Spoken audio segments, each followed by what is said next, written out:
प्रिय विद्यार्थियों, ध्वनि नियमों की चर्चा करने से पूर्व ध्वनि नियमों की भूमिका के लिए हमने पिछले वीडियो में क्रमशः ध्वनि नियम, ध्वनि प्रवृत्ति, ध्वनि नियमों की विशेषताएं, ध्वनि नियम के अपवाद, ध्वनि नियम की विभिन्न परिभाषाएं तथा कुछ प्रसिद्ध ध्वनि नियमों को जाना था। आज हमारी चर्चा का मुख्य बिंदु होगा ग्रिम नियम।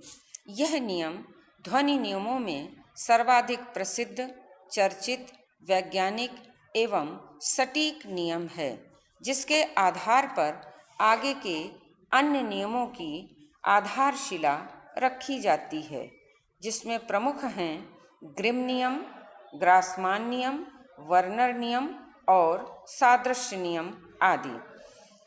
क्योंकि ग्रिम नियम के आधार पर अन्य नियमों की आधार भूमि या उसका ढांचा अव्यवस्थित है, इसलिए ग्रिम नियम भाषा विज्ञान के अंतर्गत एक महत्वपूर्ण नियम के रूप में जाना जाता है।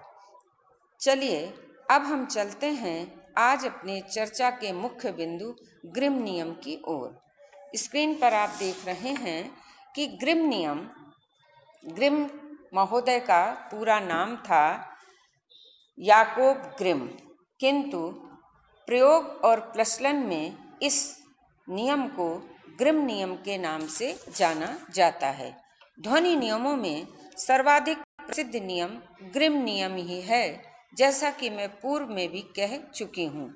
यद्यपि ध्वनि परिवर्तन संबंधी नियमों का संबंध ग्रिम से जोड़ा जाता है या इस ग्रिम नियम का पूरा श्रेय ग्रिम महोदय को जाता है, किंतु इस ग्रिम नियम के कुछ सूत्र पूर्व में रास्क और इरे नाम के भाषा वैज्ञानिकों ने पहले ही खोज लिए थे, किंतु इसे व्यवस्थित और वैज्ञानिक रूप में प्रस्तुत करने का श्रेय जर्मन भाषा के प्रसिद्ध व्याकरणाचार्य याकोब ग्रिम को जाता है।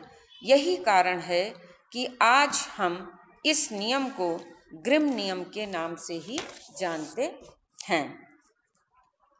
जर्मन भाषा में इस नियम को लाउथ फेसिबुक, तो अंग्रेजी भाषा में इसे साउंड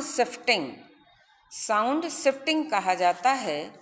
इससे ग्रिम नियम नाम देने का श्रेय प्रोफेसर मैक्स मूलर को है।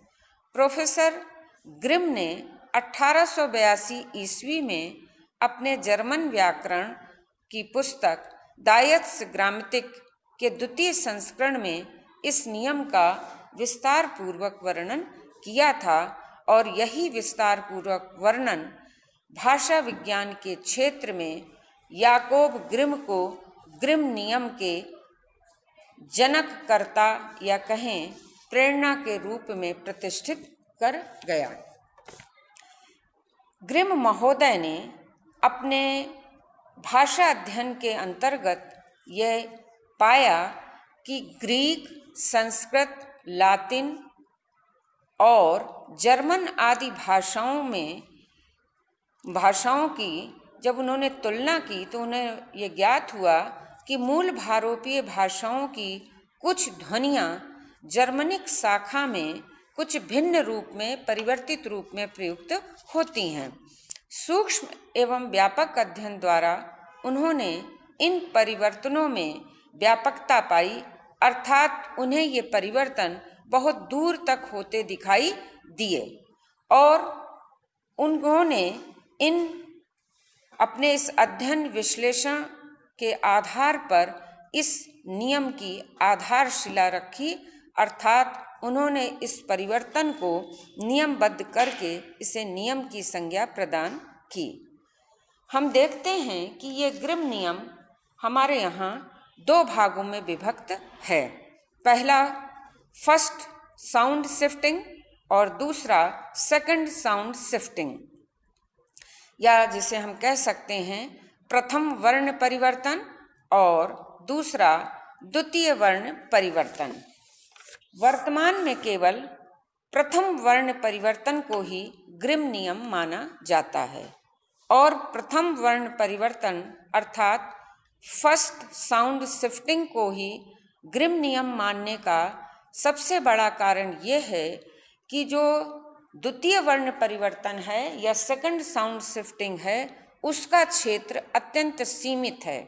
यहाँ सीमित होने से तात्पर्य है कि उसके उदाहरण केवल जर्मन भाषा में या जर्मन भाषा में ही घटित होते हैं या वो उनसे संबंधित हैं, इसलिए उसे ग्रिम नियम के अंतर्गत नहीं माना जाता। तथापि परंपरा के अनुरूप अध्ययनकर्ताओं को या हम कहें विद्यार्थियों को दोनों वर्ण परिवर्तनों की जानकारी अपेक्षित होती है। हम अपने अगले वीडियो में ग्रिम नियम का जो प्रसिद्ध नियम है, जिसके कारण भाषा विज्ञान में ग्रिम का नाम सर्वाधिक प्रसिद्ध है, उस प्रथम वर्ण परिवर्तन का विस्तार पूर्वक अध्ययन करेंगे और जानेंगे कि किस प्रकार भारोपीय भाषा की कुछ ध्वनियाँ, और स्पष्ट कर दें कुछ नहीं 9 स्पर्श ध्वनियाँ जो हैं जर्मन भाषा में किस दूसरे रूप में प्रयुक्त होती हैं। धन्यवाद।